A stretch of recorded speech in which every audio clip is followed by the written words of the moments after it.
In the summer of 1968, when I was 18 years old, I was a freight elevator operator in downtown Manhattan, a block away from City Hall, way downtown Manhattan. The building immediately impressed me because it was so decrepit. I was living in this section of Queens that had been built around 1951, the entire section. Nothing was old. So the decrepit building was somehow glamorous to me, especially the sub-basement, a concept I had never encountered before. The guys who worked there were tough. They made fun of me because I didn't have calluses on my hands. Other than that, they really didn't talk to me. They ignored me. They were oblivious to me. I was this kid who was about to go to college, and they didn't even see me.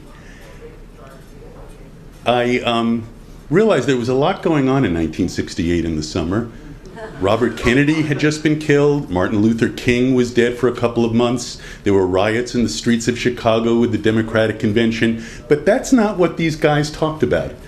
These guys talked about how much they disliked people who were different from them.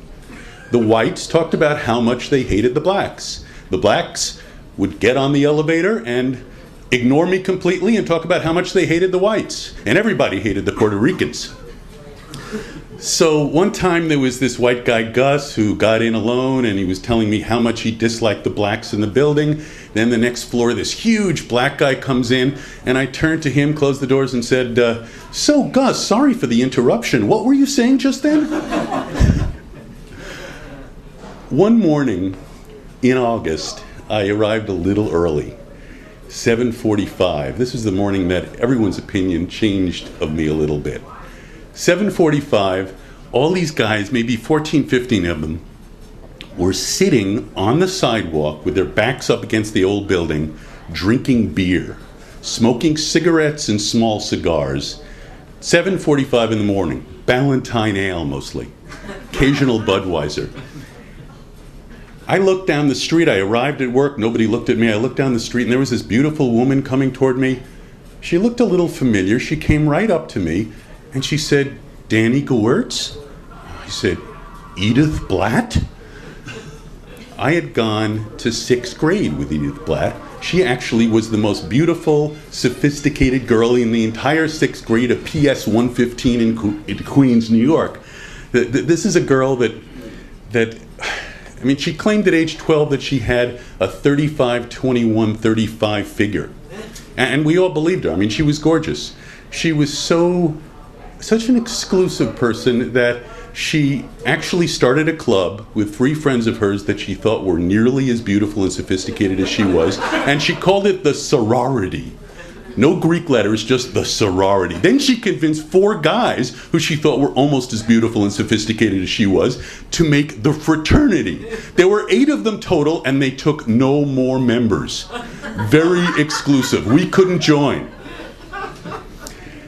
This girl, I once said to her in 6th grade, what time does your parents make you go to bed?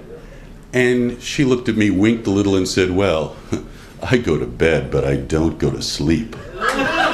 I thought, what does she mean? Guys are coming in her bedroom window and making sweet love to her all night long at age 12? I mean, she was known to date junior high school boys as old as 8th grade. So, here she is, in the flesh, Edith Blatt, 6 years later, what's been happening to us, what colleges we're going to in September, and she gives me a hug, a kiss on the cheek, and I realize, wow, she's just got a nose job. Edith Blatt is more beautiful than ever. I mean, she looks like a shiksa goddess, and she's still Jewish. So, she gave me another hug. She went off to City Hall a block away. She was a secretary for the summer. I turned around, and there were the 14 guys still drinking their Ballantine, but they're looking at me in a new way. And Gus walks up to me and says, who is that beautiful woman? And I said, well, it was Edie Blatt. She's from 6th grade, PS 115. He wasn't interested in the explanation. He just said, Danny. And that was the first time he ever said my name. He said, Danny, you're okay. And from then on, every one of those guys treated me with respect. They actually saw me. I was a new man.